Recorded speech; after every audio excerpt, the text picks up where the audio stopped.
นะสิพาพี่พาน้องแวะเพิ่งเล่งท่องเที่ยววันเกิดขึ้นใหม่น้ำในสิลายที่น้อยสันใดเข้าไปเบิ่งน้ำกันพี่น้องนี่วัดกวนพะวังเนาะกับหาดส่วนกวนพะวังเข้าไปเบิ่งน้ำกันว่าสิเป็นอะไร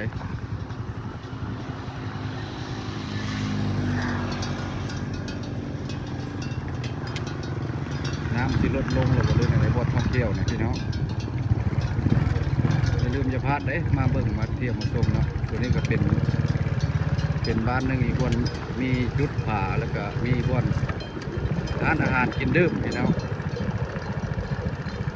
มัดขวดนี่ก็อ้อมไปด้วยภูเขาพี่น้องพุ่มไปด้วยผาหินปูนเนาะบ้านนี้แต่ก่อนก็เป็นบ้านชนบทพี่น้องเดี๋ยวนี้ก็ใครแน่เนาะกับโบราณราคาเรือนประมาณ50-60หลังคาเนี่ยนะพี่น้องเรียกว่า100เนี่ยกันสิบกระทอดเนาะ100-100ฝ่ายขออภัยนะผมติดก็ได้เนาะก็มีวัดเลยพี่น้องเอาสิพาพี่น้องเข้าไปเบื้องบนแหล่งท่องเที่ยวนี่เพิ่นนั้นน้ำหลายน้อยสำหรับเนาะเพราะว่ามาแต่บ่ได้เข้าไปเบิ่งมาแต่สงกรานต์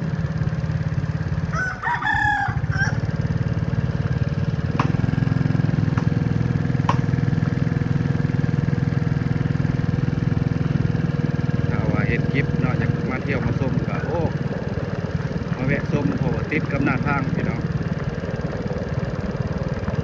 ฝนก็สิตกบ่ฝนได้บัดนี้ตู้ก็หลายจัดจะหลังโรงเรียนเลยเนาะเที่ยว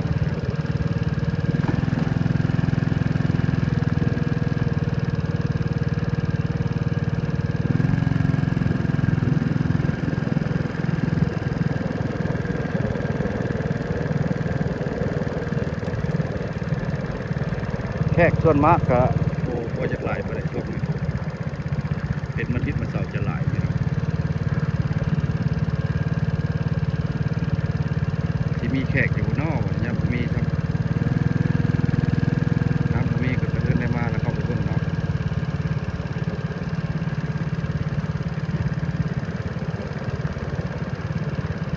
น้ำนี่ไหลออกจากหน้าผาน้ำ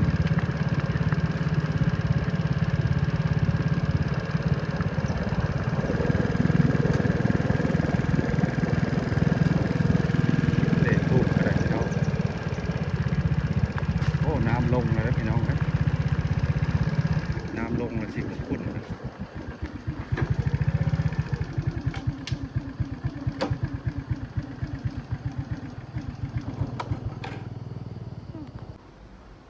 เริ่มมาแล้วขย่อยมาแล้วแขกก็ได้เริ่มขย่อยมาแล้ว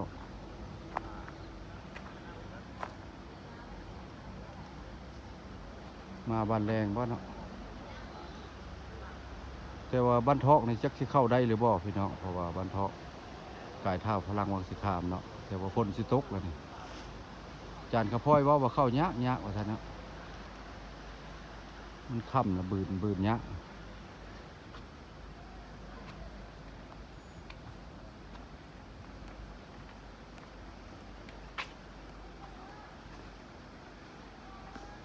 ตามหาผู้ดีมาเจอพี่น้องเพิ่นจานข้าพ้อยเพิ่นห้านใหม่เนาะห้านซ่อมแปลงเนาะจอดอย่างรถใหญ่รถจักรมอเตอร์ไซค์เนาะนี่อันนี้ก็คือจานกับพลอยสบายดีจานเจ้าโอ้ยเปิดร้านได้จากมื้อแล้วเนี่ยโอ้เดือดปลายเลยโอ้เดือดปลายเห็นอยู่ลงเพจเนาะว่าสิมายามกายมาทางนี้เลยสิมายามว่ะ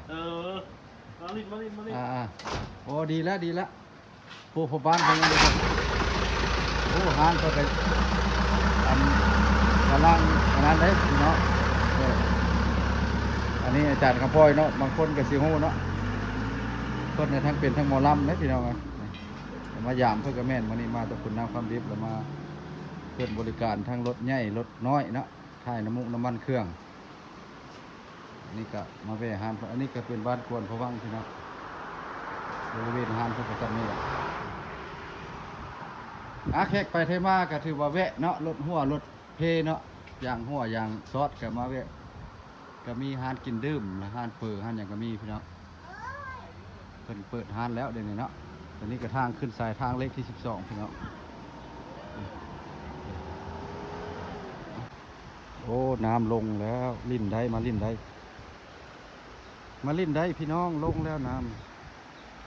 ำวันอาทิตย์คนหลายมื้อนี้มันวันราชการคนบ่หลายเด้อ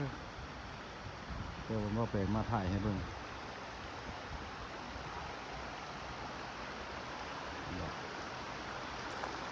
น้ำลงแล้ว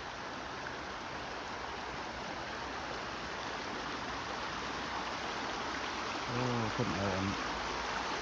ต่ออันซ้ำเลยนะน้ำจะขุ่นขนาดนี้แค่บ่หลายแค่บ่มีนะบ่หลายทั้งบ่มีเลยแหละแค่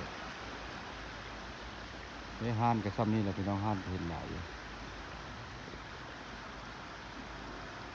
เป็นวันเสาร์วันอาทิตย์นี่สิเต็มหมดเนาะเริ่มแต่นี่ไปเนาะแต่บุญทรงเฮือบ่หรือว่าวันอาทิตย์บุคคลจะหลายอยู่แล้วออกมาพี่น้องกับมันหลายบ่ลิ้นบ่เที่ยวแล้วแขกมากก็กินอาหารแล้วก็ไปไวเมื่อไว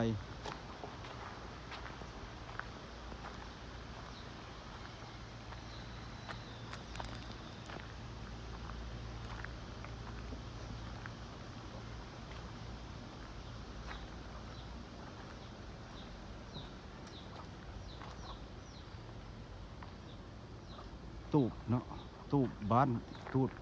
ตูบแคมสวนใช่แล้วเนาะเพิ่นใส่ฝายตูบแคมสวนบ้านกวนพะวังตูบแคมสวนเด้ฝายตูบแคมสวนบ้านกวนพะวังพี่น้อง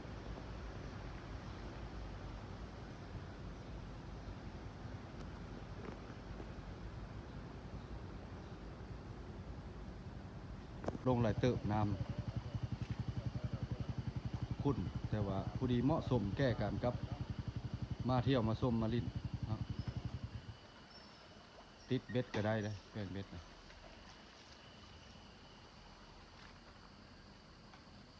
มันไกลหน้าผานี่เย็นพี่น้องเนาะอ๋อต้นไม้ต้นตอกก็เหมาะสมด้านนั้นก็มีได้พี่น้องด้านนั้นตูบหลายห้านกินดื่มแล้วอยู่ด้านนั้นเนาะลงได้บ่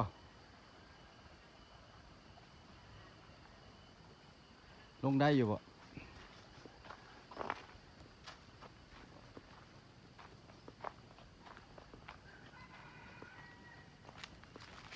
มีบ่ทางลง